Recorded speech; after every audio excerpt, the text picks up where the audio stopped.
Behind the scenes, the Reserve Bank is talking reform, publishing votes, lifting the inflation target, opening the playbook for everyone to see.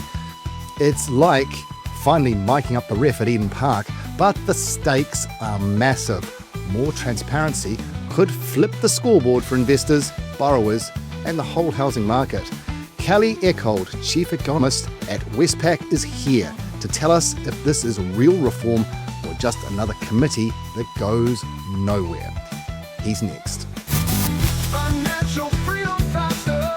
Financial freedom faster. If you prefer to make money instead of sulking while your neighbours get richer, and you're still doom scrolling Trade Me like it's a national sport, hit subscribe.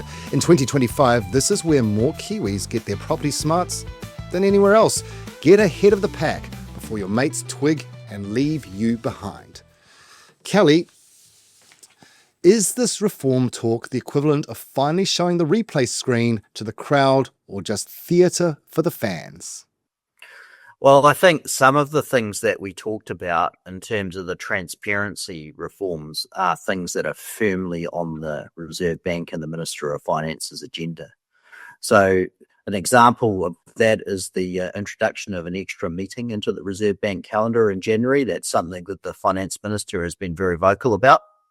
And I think the Reserve Bank is really working on looking at how they can incorporate that into their agenda. I think it's been similar issues with a lot of the stuff around the MPC, although I would say that of the sort of set of 5 or 7 recommendations that we put in that note, I don't think they'll implement all of them because they'll want to try to hide their cards as much as possible. But there is, I think, a lot more pressure on them to be showing more around the range of views of what's going on in that committee, and perhaps even the use of regular votes as well. And that's pretty compelling when you look at global practice in this space, where there are a number of well-respected central banks that are doing the sorts of things that we suggested in that note. So your challenge there is to explain, well, why are we different? You know, what is it about New Zealand which means that we shouldn't do stuff that perhaps well-respected central banks do? We in this country are obsessed with the OCR announcements. I know, working for One News like I did for about a decade, we frequently would lead the news with OCR situation. Now, excuse my ignorance, I didn't realize there was a publishing monetary policy committee and voting. So, that was never covered off when I was working in the news. How does that work? And do we really need to see those votes at the end of the day? You've never heard about it because it's rarely happened. We've had 2 occasions where they've actually had votes, and therefore they've publicised that they've had a vote, and this is how many votes there were for option A or B.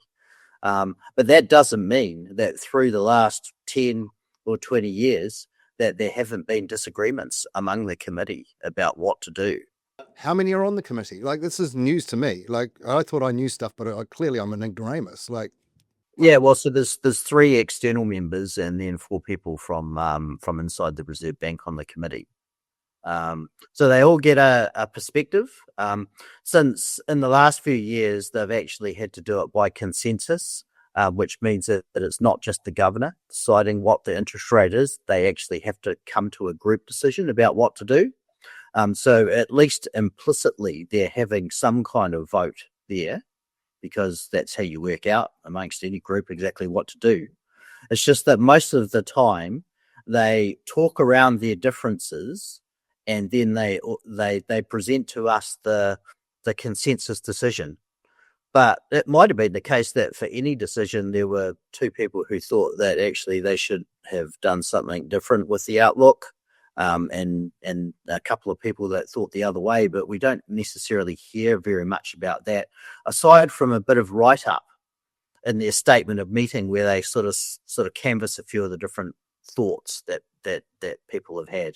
It's not the same as, if you look at the US Federal Reserve, you'll get a nice document there that says, where people thought the interest rate was going to be in 6 months and 12 months time, what they thought the unemployment rate and growth rate and inflation rate was going to be, and also critically where they thought the key risks were in the view as well.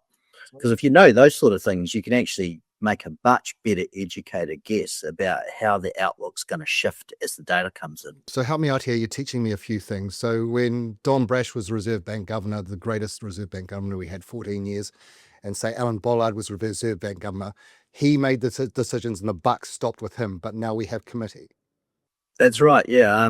Oh, isn't this a problem with this country and everything? That was what Harry S. Truman put on his desk. The buck stops here. Isn't this passing the buck so the Reserve Bank governor isn't normally in the gun? Because obviously we've had issues with Adrian Orr in the last 6, 12, 18 months, particularly with the COVID stuff.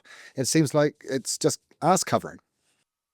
Well, there are trade-offs with this, right? I mean, certainly from an accountability perspective, when Don Brash and Alan Bollard and a couple of the governor after that all had to make that sole decision, you can certainly point the finger at them and say, well, that was your decision and you can live and die on it. I guess the criticism of that, and which is why it was changed, is that most countries don't do it that way.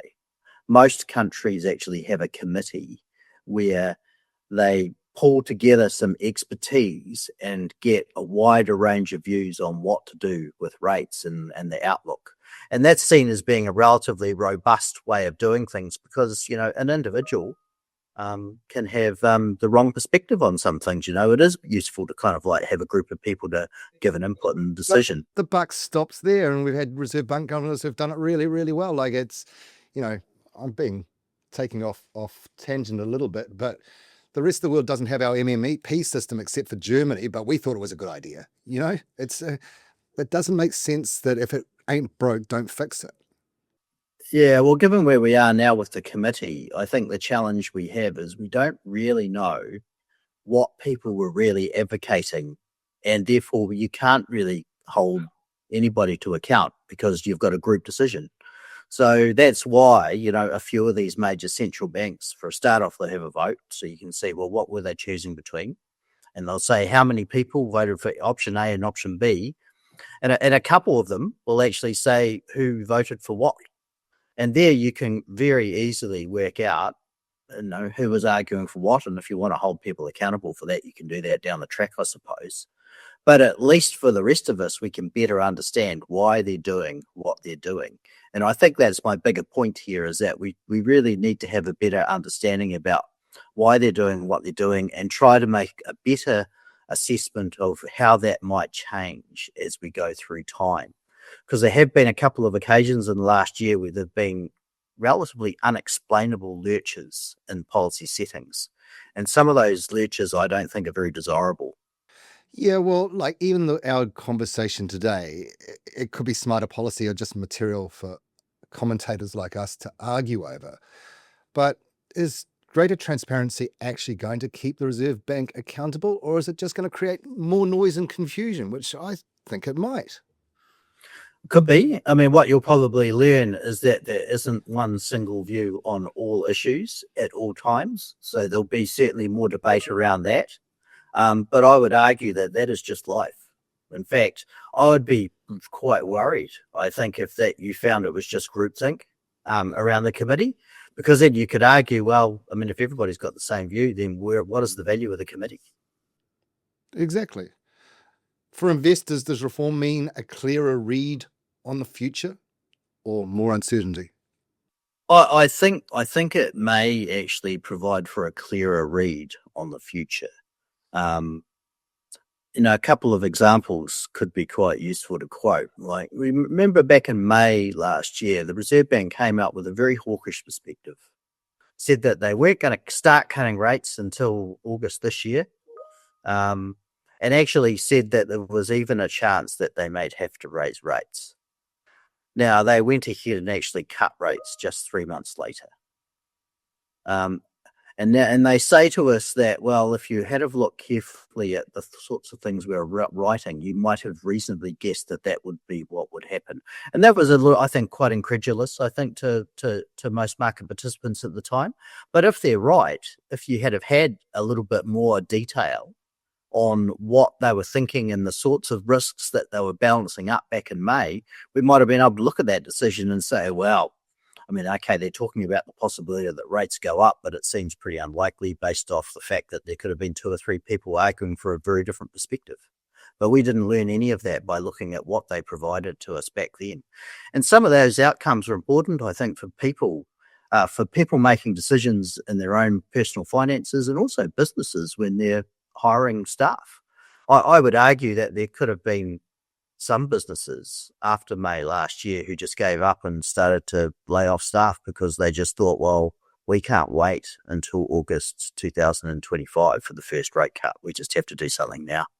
With this government on the ropes regarding polling at the moment and 12 months out for an election, this reform seems fun, but I can't see it winning votes. So, or changing the dial. So is this just pie in the sky stuff, or is it really going to be rushed through?